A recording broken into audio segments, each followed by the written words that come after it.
Jacó é sábio. Porque quando Deus vai terminar de falar com ele, sabe o que Jacó vai fazer? Jacó vai fazer um voto. E por que ele vai fazer um voto?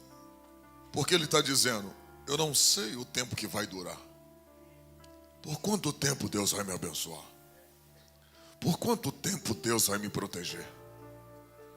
Deus falou que vai me dar e Ele vai cumprir. Deus falou que vai me guardar e Ele vai guardar. Deus falou que vai fazer e Ele vai fazer. Ele só não falou por quanto tempo. Aí Jacó, depois que ouviu tudo isso, Jacó faz o quê? Ele vai e faz um voto. Está no texto. Ele diz: se tu me deres de vestir, me deres de comer e me guardar em segurança por onde eu for. Olha lá. E Jacó fez um voto dizendo: se Deus for comigo e me guardar nesta viagem que faço, e me der pão para comer e veste para vir. Olha para mim. Sabe quantos anos durou a viagem? Entre a chegada e a volta de Jacó para Israel, sabe, para a sua cidade, sabe quantos anos demorou? 25 anos. Ele está dizendo: não sei quanto tempo vai durar a minha estadia. Eu vou para a casa de um tio, que eu nunca fui lá. Não sei o que eu vou encontrar, mas nunca deixe faltar vestimenta, nunca deixe faltar pão, e nunca deixe de me guardar. Ele vai fazer um voto. O que é um voto? É a última barreira entre eu e o milagre.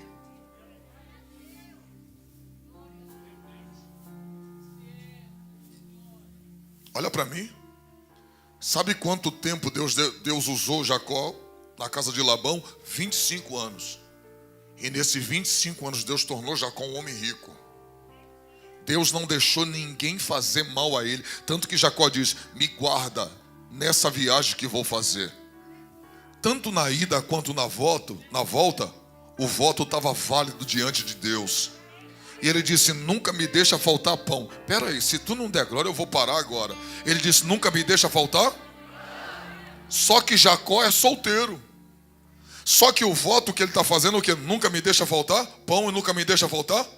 Então quem estivesse próximo de Jacó, o que Deus dava para Jacó seria beneficiado por causa de Jacó. Então tem gente que vai herdar coisas por causa da aliança que você está fazendo com Deus. Tem gente que vai ser beneficiada por causa de um voto que você faz com Deus.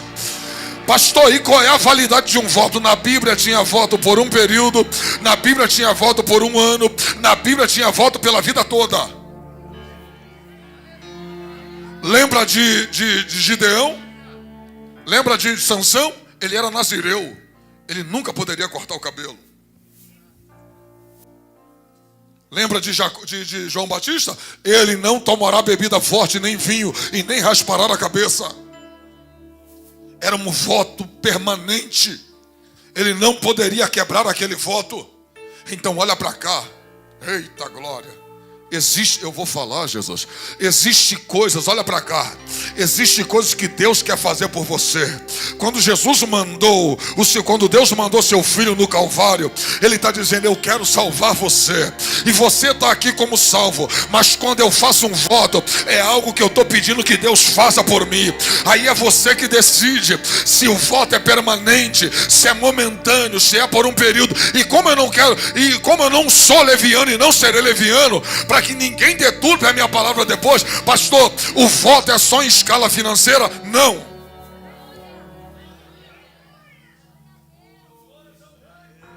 Por exemplo, se Deus me curar durante 2 anos, eu vou fazer um culto de ação de graça todo mês. Eu farei um culto de ação de graça todo mês. Ou então, todo ano eu vou fazer uma festa para tantas pessoas em honra ao Senhor pela cura que Deus me deu, e vou fazer esse voto durante tantos anos. Isso é um voto. Se Deus me curar, se Deus abrir uma porta, se Deus prosperar minha empresa, todo mês eu farei um culto de ação de graça aqui. Isso é um voto. Se Deus trazer uma providência para mim, eu paro de beber Coca-Cola.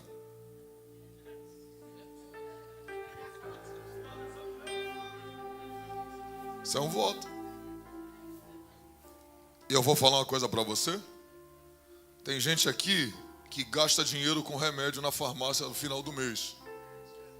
Se você estabelecesse um voto e dissesse assim: Deus, se tu me curar, esse dinheiro que eu ia gastar, remédio controlado, se tu me curar, enquanto eu viver, o dinheiro que eu dou na farmácia eu darei na tua obra. Eu já não tenho nem dúvida que você já estava curado.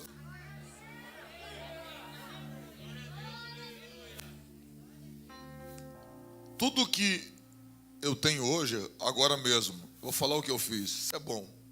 Embora o que Deus mandou fazer aqui é outra coisa. Um pastor perguntou para o judeu assim: por que os judeus não são pobres?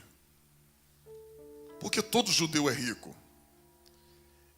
E ele falou assim: porque todas as vezes que a gente quer algo grande de Deus, por exemplo, uma empresa quer comprar um terreno, quer comprar um empreendimento grande, e a gente vê que o nosso recurso é pouco para aquele empreendimento tão grande, a gente vai e sacrifica um cordeiro para Deus.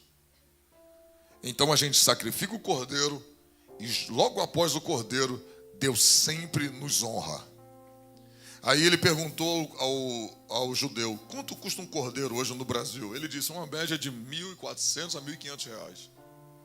E eu estou com um propósito. Eu chamei minha esposa, falei: filha, vamos sacrificar um cordeiro. Minha esposa aqui já sabe do resultado, o que Deus faz, está fazendo na nossa vida através de votos e ofertas. Ela disse: vamos embora. Eu não posso falar o conteúdo do que eu pedi, mas eu posso falar o que eu fiz. Eu sacrifiquei o cordeiro. Peguei, eu falei: vou passar um pix, né? Não é matar o animal. Eu sacrifiquei o valor do animal. Eu sacrifiquei o cordeiro. E eu estou esperando. Mas quando vier, eu vou testemunhar. Eu vivo isso. Que eu sei que é a maneira que Deus me honra. Trovão, qual é a diferença de dízimo, oferta, voto e sacrifício? Presta atenção. Dízimo é uma obrigação. Dízimo é 10% de tudo que você ganha. Oferta não tem porcentagem. A oferta é o que eu proponho. Por isso que a viúva deu tudo. O dízimo, Deus protege o que eu tenho.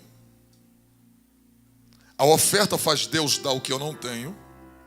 E o voto faz Deus me dar o que eu peço.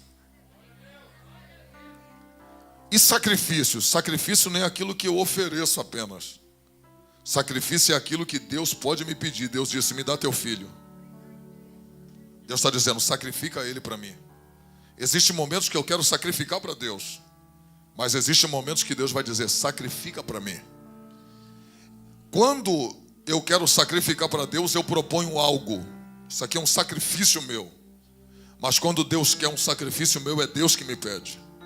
E se um dia Deus te pedir algo, pode entregar, porque já não é mais seu.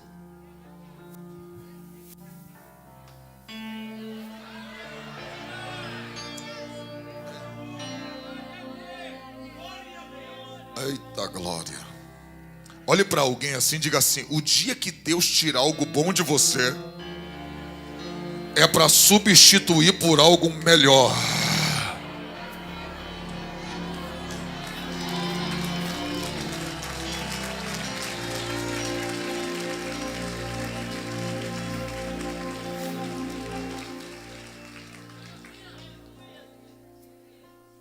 Olha para mim.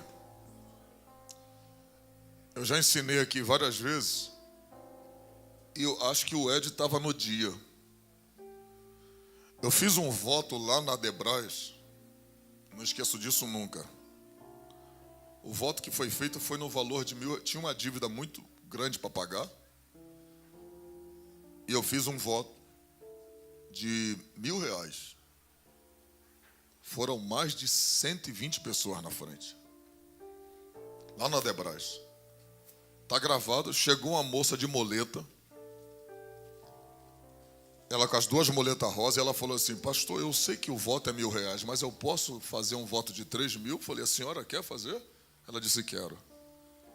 E ela fez o voto de 3.000. Eu orei por todo mundo que estava ali na frente. Quando ela voltou para o lugar, o poder de Deus veio sobre a vida dela e ela soltou as moletas na vigília. E a glória de Deus desceu no Brás. Foi uma presença extraordinária. Naquele momento, Jesus trabalhou na saúde dela. E ela deu testemunho dizendo que tinha câncer em tudo quanto era parte do corpo. E ela sente dores horríveis e não tem como ficar em pé. Ela disse: pastor, quando eu estou voltando para o banco, a força das minhas pernas começou a voltar, dos meus braços começou a voltar. E eu larguei a moleta na hora.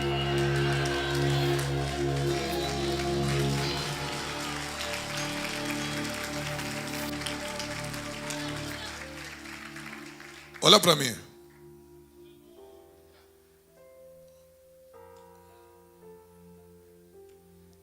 Eu fiz um voto, isso aqui eu posso contar.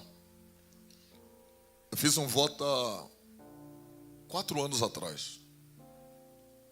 Eu sou aquele cara que ganho 100 e guardo 50. Até um ditado que diz que quem guarda tem, né? Tem gente que passa a luta porque quer, porque não sabe administrar. Ganha 1.000, faz dívida de 5.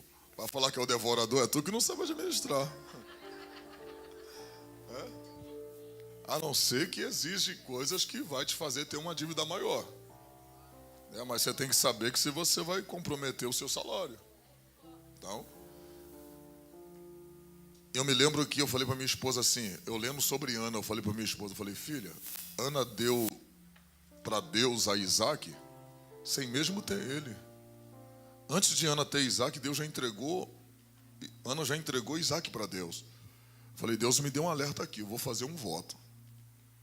Eu peguei R$5.000, há 5 anos atrás. Botei dentro de um envelope de dízimo. Liguei para o meu pastor presidente. Falei: meu pastor só pode me receber aí? Ele: posso, uma segunda-feira.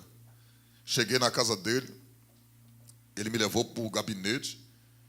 Eu falei: pastor, eu vim entregar um voto. E eu quero que o senhor ore por mim e apresente esse voto, consagre esse voto a Deus. E eu botei o valor direitinho. Daqui a pouco, ele terminou de orar por mim e ele falou assim: Júnior. E eu me lembro que ele falou assim: Deus, eu não sei o que teu servo pediu, mas honra ele. Ali uma palavra de bênção foi liberada. E ele falou: Júnior, isso aqui é um voto ou é um dízimo? Eu falei: é um dízimo, é um voto que vai se transformar num dízimo. Ele: como assim? Eu falei: pastor, eu estou dando um dízimo de um salário que eu nem ganho ainda, mas é o salário que eu vou ganhar e vou dar o dízimo de 5.000.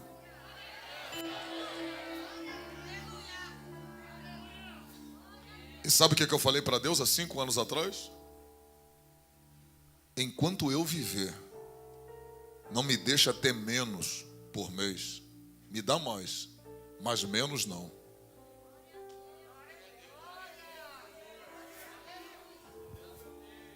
Acredite no que eu vou te falar. Vem daqui, vem um pouquinho dali, vem outro de lá, alguém liga.